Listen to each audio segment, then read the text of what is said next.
Welcome to Martini Time. It's a beautiful day here in Blackstone, the center of the world, but then you too are the center of the world. So let's make this affirmation, I am awake, I'm aware, and let this talk lead you to your essential ground of being or basic goodness. So, I named this talk, let me have a drink first.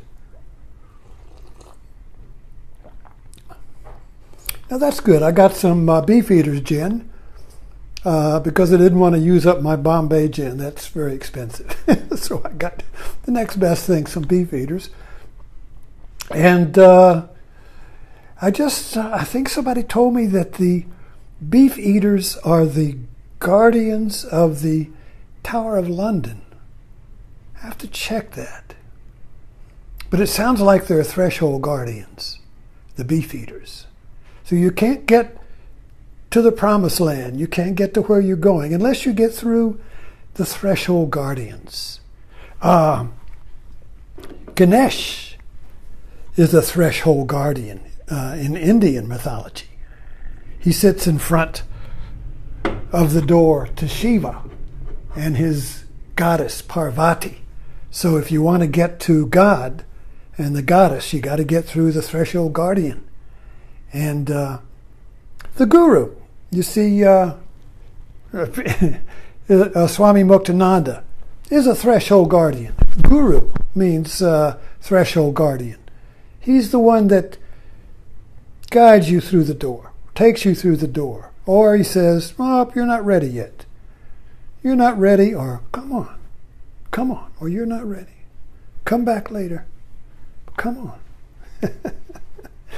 So the threshold guardian is everywhere. You see them in gargoyles, if you go to temples. Even Yahweh, when he sealed off the Garden of Eden, he put 2 cherubims there as threshold guardians. So you couldn't get back into the Garden of Eden unless you had a pure heart. Then you could get through. The Holy Grail, the knight, the knight, Sir Percival, who was the Grail Knight, got through into the Grail Castle because he had a pure heart. So anyway, I digress. So I made this talk. I just went to the bathroom and I had an idea for this talk. It's called The Metaphorical Center Leader. Now let me explain that to you. So you see that picture, and this talk really is coming up because I was just on Facebook and one of my friends posted a really nice picture of Swami Muktananda and his guru, Nityananda, who lived in Ganeshpuri. He was a great saint. And Muktananda was his primary student. And it was Muktananda that took the teaching to the West, who became a Shaktipat guru. A look or a touch could take you through the gate, could deliver you, could be a turning point in your life. So anyway, I wanted to be, my spiritual path, my awakening, my life really began in 1968 when I had an awakening experience, and I knew my nature was to be some kind of a teacher. But I was an English teacher and I couldn't do that. I could no longer teach English because I threw the book in the trash can. I wanted to talk to you like I'm talking to you right now. So I couldn't teach in an institution. So I've been wandering, basically, looking for this key that would get me through the door to my nature. And so having tried, various yogas, when I discovered Muktananda, if you were a teacher for Muktananda, all you had to do was open up a center and you became a Siddha Yoga center. And I did that for a couple of years in Cleveland. And we went to India and came to Blackstone thinking I would be a center leader here. But yoga, Siddha yoga, gurus, all that, it's not what people want to eat here. So it didn't work. So anyway, that was in 1981. And that's when Baba died. So ever since 81, that's 30, good God, 38 years, 37 years. It's 37 years I've been trying to find my center. See, when you find your center, you become a center leader. That's the thing. But the center isn't out there. The center isn't created in some kind of form with a sign on the door or some some philosophy or teaching or lineage or psychology or any of that, you see. All that's form. It's a label. It's defined. But if you want to find your center, if you want to get through the threshold guardian that's guarding this promised place, your true nature, your true center, well, you kind of have to give up looking for it in form, in which you could be somebody. Oh, he's a center leader. Oh, he's a teacher. Oh, he's somebody. He's something. All that's going to be torn away. So I wanted to share this with you because when my wife and I got remarried in Muktananda's ashram in 1978, I think. We'd been divorced for a couple of years. And I had to give, Muktananda married us. It was a group wedding. And I wanted to give him a gift. So I made this stained glass picture of his guru, Nityananda. Oh, and I thought, I gave it to him. And he turned around and gave it back to me. And he says, for your center. Now, and I remember, I had a video of it. So I remember this smile I had. I was so happy then. And so anyway, here I am, 81 years old, and I have no center.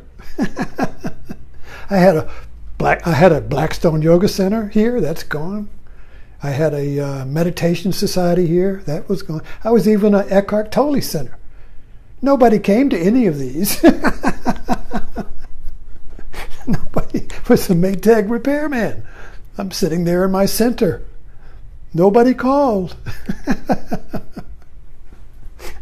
So what am I doing, you see? Why am I so happy? Well, so I'm a metaphorical center leader, all right? So I just made it up. See, I'm a martini priest, right? This is this is the Eucharist. I'm a priest giving the Mass. Or I'm a yogi giving or I'm a Buddhist giving a Dharma talk. Or I'm a yogi giving a yogi talk, Or I'm a Catholic priest giving the Eucharist. It's all metaphor. It's all art. It's all metaphor. You see. So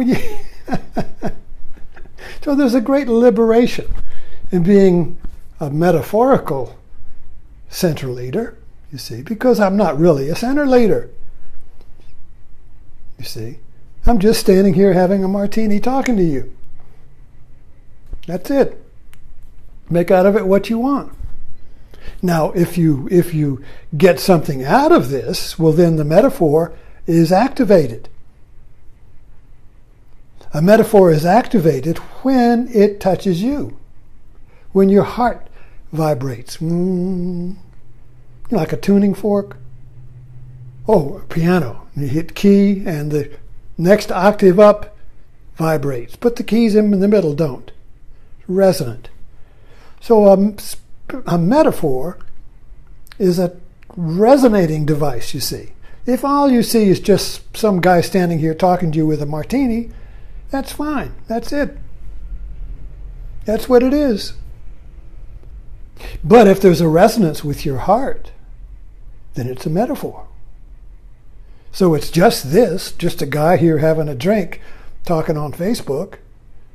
No authority, no credentials, no lineage, no PhD, nothing, you see, just talking, just rambling on, making it up. If that's what you see, that's what it is. But if it speaks to you, if there's a little resonance in the heart, under the covers, then it's a metaphor. Because metaphors point in two different directions. It always points to just this, and it points to you. So if my talking points to you, then it's a metaphor. Then I'm a metaphorical center leader. And we're in a center here. But see, when I open this talk, I say you are the center of the world. I'm at the center of the world, but then you too are at the center of the world.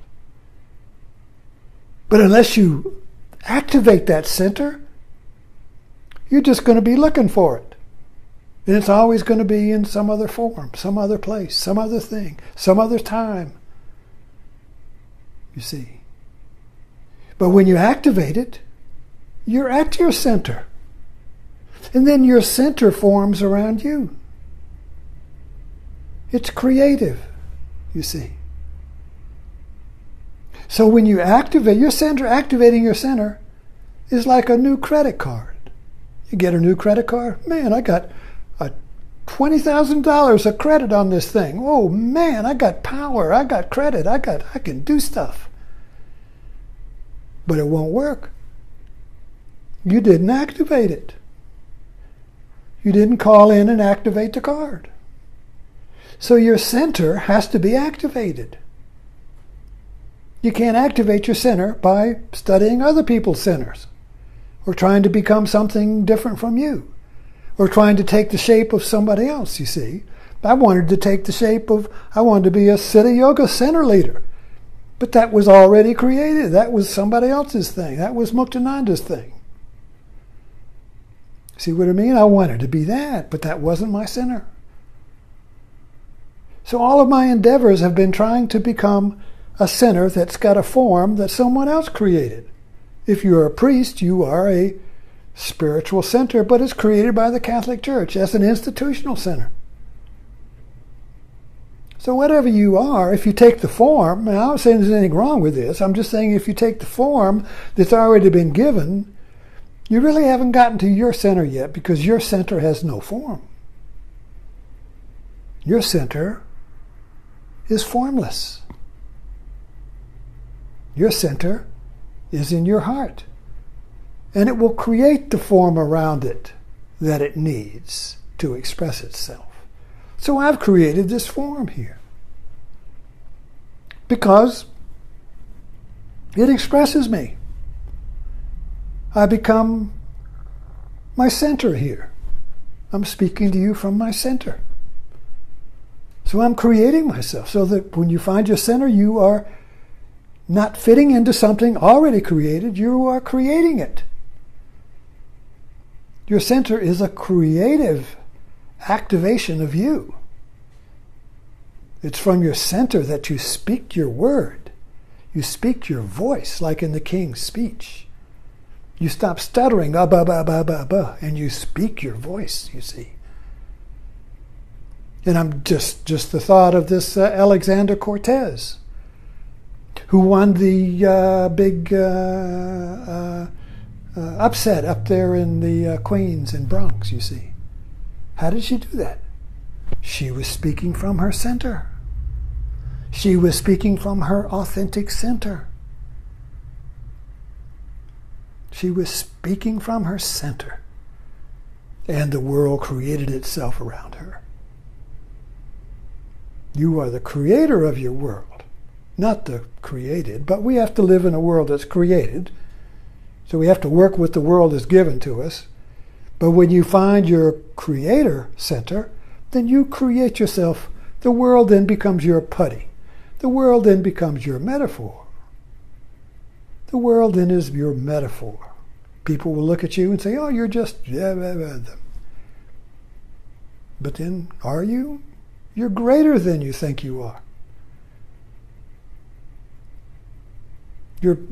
We're infinite, you see.